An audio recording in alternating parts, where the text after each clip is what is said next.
Per i veneti è da secoli un tassello fondamentale dell'identità culturale e gastronomica locale, una cultura che non è solo sinonimo di polenta, piatto tipico regionale, ma che alimenta anche le filiere più significative dell'economia agricola italiana, a cominciare dall'allevamento. Stiamo parlando del mais, che negli ultimi anni è stato al centro di un acceso dibattito sul consumo delle risorse idriche. Secondo i detrattori sarebbe infatti la coltura in assoluto più idroesigente. La questione è stata analizzata di recente anche all'Expo di Milano, dove ANBI Veneto, l'associazione che riunisce i consorzi di bonifica della regione, ha promosso un incontro dedicato all'uso delle risorse idriche in agricoltura. Non è vero che nella cultura idrovora, molto bene, quindi fa bene parlarne, è importante parlarne, vuol dire che c'è molta ignoranza, fra parentesi, nel capire questa cosa, bisogna che ne parliamo di più, quindi ben venga questo lavoro che facciamo assieme fra ANBI Veneto, associazioni di categoria, ANBI nazionale, Ministero, e anche chi di questa parte ci lavora, quindi i consorzi agrari, il mondo delle produzioni,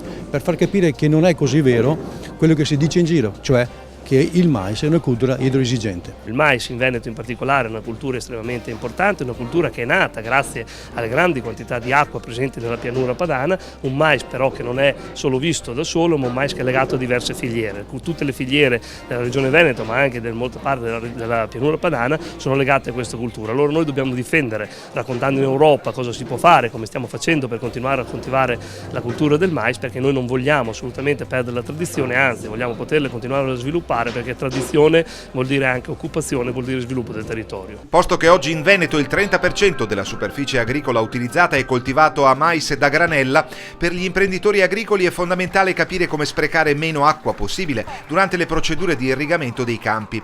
Da qualche tempo uno strumento concreto c'è ed è fornito proprio dai consorzi di bonifica. Si tratta di Reframe, un software che segnala le esigenze irrigue del terreno. Questo software non è altro che un collegamento tra un satellite e il territorio che in base alla piovosità, all'umidità del terreno ti dà un consiglio irriguo. Questo consiglio irriguo ti consente di risparmiare acqua da una parte, ma consente soprattutto agli agricoltori di risparmiare costi nella produzione, perché è importante, noi facciamo impresa.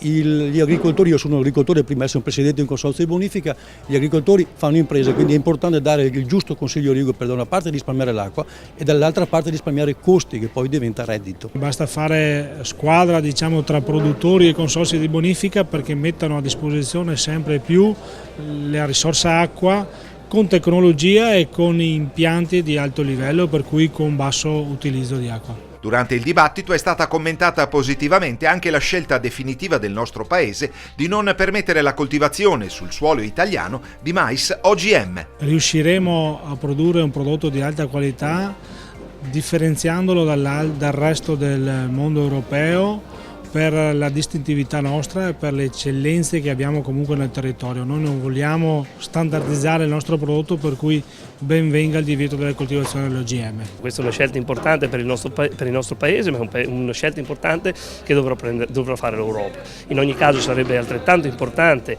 indicare immediatamente l'origine obbligatoria in etichetta di tutti i prodotti trasformati, anche di primari, ma perché questo servirebbe per garantire sicurezza al consumatore e riuscire a far scegliere al consumatore il giusto valore che deve dare un prodotto che comunque per cultura, per impegno, per legalità è coltivato e trasformato in modo diverso che altri prodotti.